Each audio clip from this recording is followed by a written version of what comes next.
Vamos a estudiar con Rashi Devarim, capítulo 20, versículo 19. Cuando sities una ciudad por varios días y luches contra ella para tomarla, no derribes sus árboles frutales a golpe de hacha, pues te servirán para alimentar. ¿Acaso el árbol del campo es un hombre para que le impongas la crueldad del sitio? Entonces el tema que vamos a mirar es el tema de el árbol y el hombre. ¿A qué árbol se está refiriendo en un sentido más profundo este versículo? Rashi dice, aquí la palabra ki, ¿acaso el árbol del campo es un ser humano como para que entre dentro del sitio a causa de ti, para sufrir los dolores del hambre y la sed como los habitantes de la ciudad? ¿Por qué habrías de destruirlo? Rashi nos está explicando una regla de lectura del hebreo, de la Torá. En diversos lugares, Rashi explica que la palabra ki, con la que comienza esta frase, ki Adam etz, puede adaptar cualquiera de cuatro significaciones. Por ejemplo, sí, ese ki puede traducirse como sí, como quizá, como si no, o como ya que o pues. En este caso, ki tiene un sentido de interrogativo, por lo tanto hay que tomarlo como una pregunta, equivalente a quizá o acaso. ¿Por qué pregunta acerca de si el árbol del campo es un hombre? ¿Qué significaría el árbol del campo? Según vemos, el árbol del campo, como nos lo explica en un nivel más profundo el Talmud, en Tanit 7a, nos dice, si un erudito en Torah es respetable, uno puede comer, aprender de Torah de él y no debe talarlo, pues si no lo es, uno debe destruirlo, mantenerse alejado y talarlo, evitarlo. Tan 7a. ¿Cuál es la conexión entre un hombre y un árbol? La cualidad singular de un árbol que no tiene ningún animal es que está firme y profundamente arraigado en su fuente de vida. Su fuente de vida y de energía es el suelo.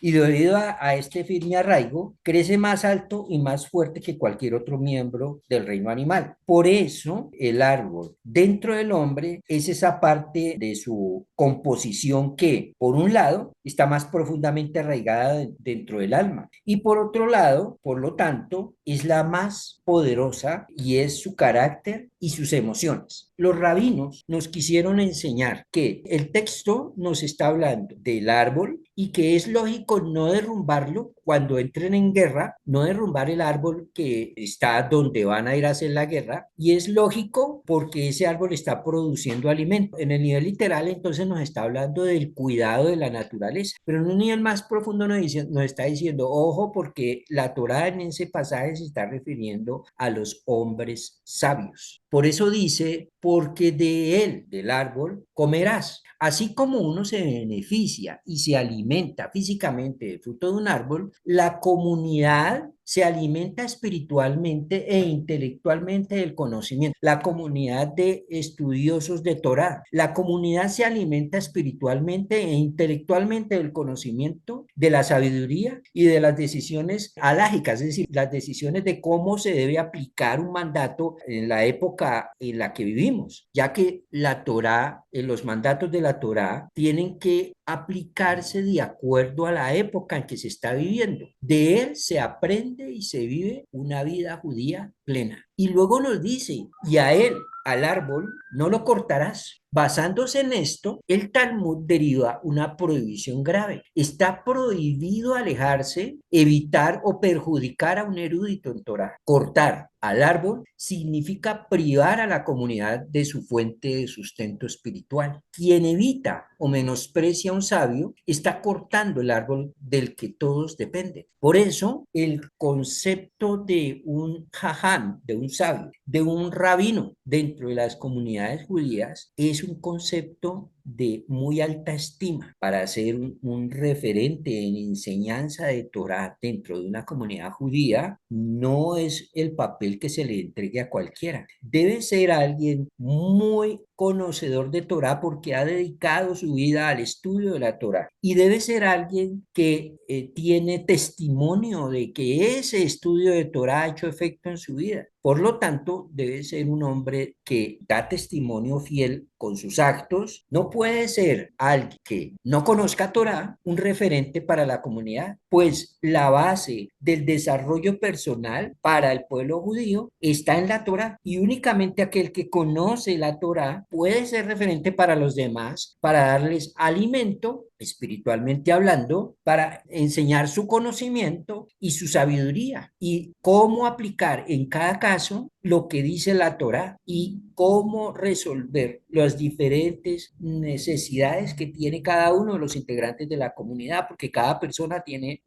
inquietudes debido a sus retos en la vida personal que son diferentes al resto. Estas personas son considerados, por lo tanto, los rabinos, los sabios dentro del pueblo de Israel, personas no solamente de un alto conocimiento de Torah, de una alta preparación intelectual, sino de un gran nivel de sabiduría y de ejemplo para todos. Por lo tanto, no cualquiera es el referente. Y entonces dice que a ese sabio no lo vas a cortar. Es decir, la comunidad tiene prohibido desmotivarlo en la enseñanza, por ejemplo. Tiene muy claro que al sabio lo deben respetar. Nadie pone su voz por encima de la voz del sabio. No es lo mismo escuchar enseñanzas de una persona que no tiene testimonio o que hay serias dudas con respecto a su comportamiento a aquel que tiene ese testimonio y obviamente tiene el conocimiento para poder hablar. Y por ello es que a un sabio, a un rab, a una persona, a un jajam, obviamente tiene el conocimiento debido a que lo avalan instituciones en las cuales ha estudiado. Esto aplicando que el conocimiento de lo que enseña la Torá, tanto la oral como la escrita, han sido enseñados de maestros a alumnos desde Moshe en adelante. Bien, vámonos a Devarim capítulo 17:8. Cuando no puedas emitir un veredicto en materia legal, como por ejemplo distinguir entre sangre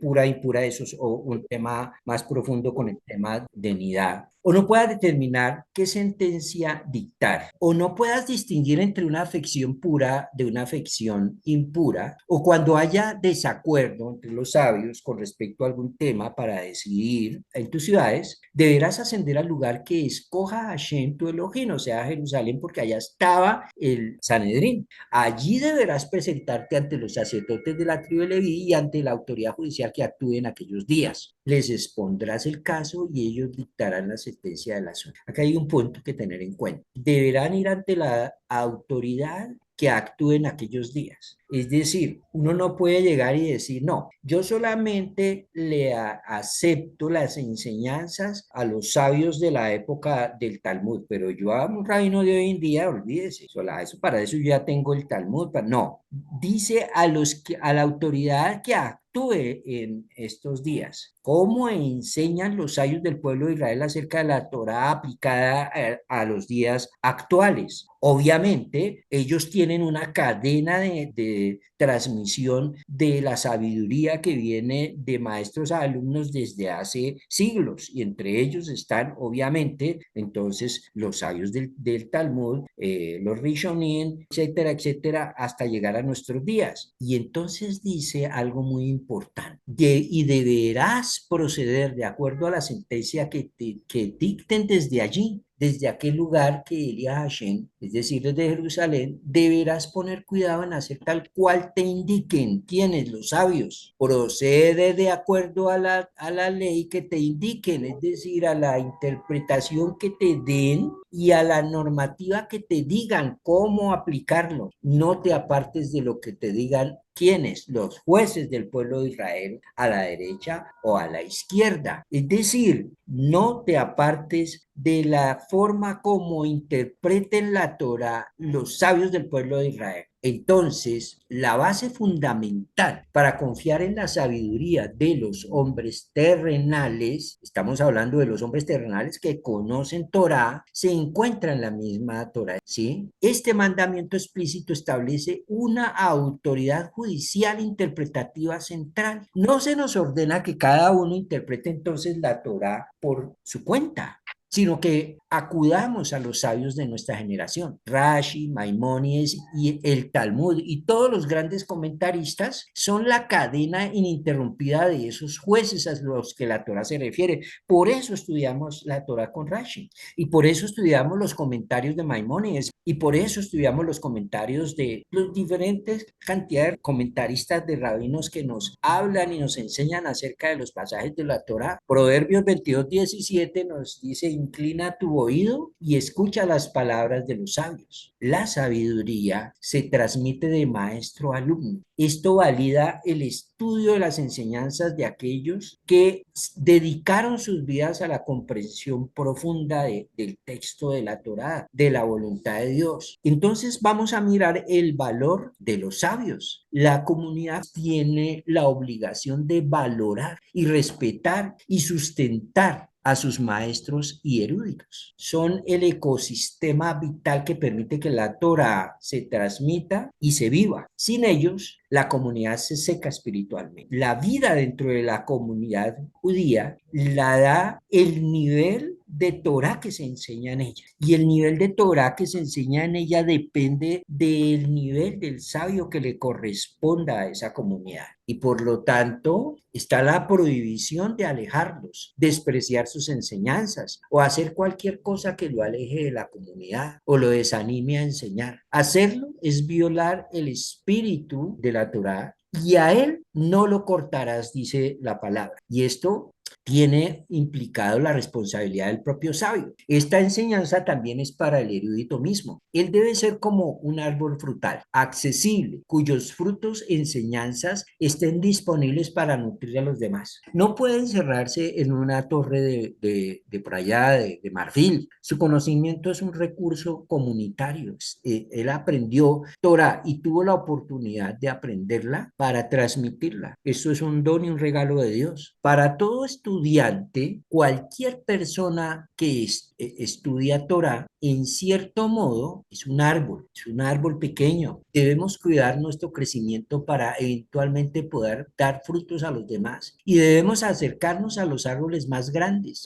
nuestros maestros, para comer de sus frutos, es decir, para aprender de ellos. Por eso, en las comunidades se cuida y se hace todo lo posible para que el Rab tenga las mejores posibilidades para desarrollar su enseñanza de Torah. Uno debe alejarse del que no conoce Torah, en el sentido de que si yo me acerco mucho a una persona que no conoce Torah y pongo muy en serio lo que habla y lo aplico a mi vida, me estoy autodestruyendo porque lo único que voy a aprender son necesidades. Y entonces debo talarlo, es decir, debo evitar. Si un erudito de Torah es digno, podrás comer de ellos. En el capítulo 20, versículo 20, dice: tan solo podrás derribar los árboles que no te proporcionen alimento. Ya entendemos que este alimento, en este caso, es alimento espiritual. Con ellos podrás construir defensas para el sitio, la ciudad, etcétera. Aparentemente, entonces hay una contradicción, ¿no? Porque en uno dice, no lo destruyas, y el otro dice, puedes talar. Vamos a ver. La pregunta incómoda acerca del análisis de la enseñanza del rabí Yohanan. El rabino Seirá le comentó que el rabino Yohanan había dicho: Yohanan, el versículo parece comparar al hombre con un árbol. ¿Acaso el árbol del campo es hombre? Rabí Yohanan señala lo obvio: un hombre no es un árbol. La comparación literal no tiene sentido. Esto exige una interpretación entonces más profunda. Por eso, la interpretación que da el Talmud no es la literal, sino la interpretación que nos sugiere el mismo texto. Él nos lleva a pensar, a buscar una solución en la contextualización del texto. Rabí Yohanan resuelve la dificultad mirando los versículos en su contexto inmediato. Señala la aparente contradicción entre los dos versículos seguidos, Devarim 20:19, no destruyas sus árboles, con Devarim 20:20, pero podrás destruir y talar. el árbol que sepas que no es un árbol para comida. La Torá misma establece una distinción. Hay árboles que está prohibido cortar, los frutales, y árboles que está permitido cortar, los no frutales, que se usan para construir las obras de asedio. El árbol frutal que no se puede cortar representa al Talmid Jaján, al hombre digno y recto. El árbol no frutal, que se puede talar, representa al erudito que no es digno. ¿Qué significa entonces no ser digno? En el Talmud los comentaristas explican que se refiere a alguien que no tiene temor al pecado, es decir, un erudito que tiene conocimiento intelectual, pero que no integridad moral, que no traduce su estudio en buenas acciones, porque incluso hay gente que puede estudiar, pero no tener buenas acciones y conducta correcta a nivel ético. De un árbol así, la gente no puede comer. Su sabiduría es hueca o incluso dañina. En este caso, la comunidad no tiene la misma obligación de protegerlo de las consecuencias de sus actos. Esta Agadá tiene una lección extremadamente poderosa y exigente. Para la comunidad nos obliga a hacer una distinción crítica. No debemos seguir ciegamente a cualquier persona que tenga conocimientos. Debemos evaluar si su sabiduría va acompañada de integridad. Para el erudito, y todo estudiante, es una advertencia tremenda. El estudio de la Torah no es un fin en sí mismo. Su propósito último es refinarnos ética y espiritualmente. Y por lo tanto, nosotros no creemos en Rashi, no creemos en Maimón, no creemos en Nachmanides, bueno, la cantidad que ya hemos estudiado, visto, ¿no? Nosotros aprendemos de las enseñanzas de ellos para tener emuná. Ellos no son la base de nuestra fe, la base de nuestra fe está en la Torah. Nosotros aprendemos de los que saben, de los que han desarrollado sistemas de enseñanza coherentes también con el testimonio de vida que han tenido. Entonces, para rematar la enseñanza, el árbol y el hombre, las raíces del árbol son nuestras creencias, valores y tradiciones. Mientras más profundas y fuertes, más podemos soportar los vientos de la adversidad. Cuando no hay bases, nos podemos desviar ante la prueba. El tronco es nuestro carácter y nuestro cuerpo. Debe ser recto y debe ser fuerte. Las ramas son nuestros actos y nuestras obras. Se extienden hacia afuera para interactuar con el mundo. Y las hojas y los frutos son el impacto que tenemos en el mundo, nuestras buenas acciones, el cumplimiento de los misbot, nuestra sabiduría compartida y los hijos que educamos. Esos son los frutos. Es la parte que alimenta entonces a los demás.